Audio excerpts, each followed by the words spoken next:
میں نبی کریم صلی اللہ علیہ وسلم کی کچھ باتیں آپ کے سامنے رکھتا ہوں، پھر اس کے بعد عرض کروں گا کہ اس دن کی حیثیت کیا ہے۔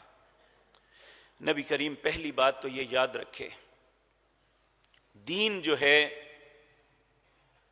یہ نبی کریم صلی اللہ علیہ وسلم کو نبوت ملنے سے لے کے آپ کے اس دنیا سے تشریف لے جانے تک جو وقت دورانیہ تھا، یہ 23 سال تھا۔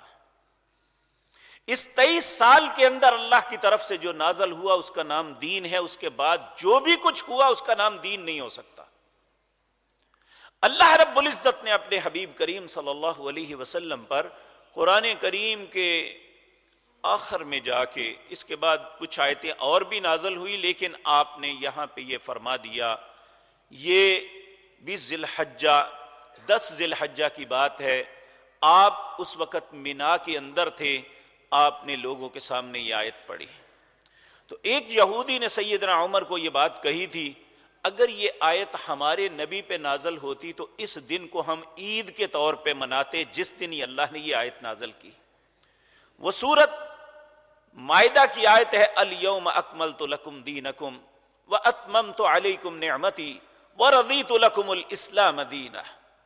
آج کے دن تمہارا دین مکمل ہو گیا، الیوم اکملت لکم دینکم واتممت علیکم نعمتی۔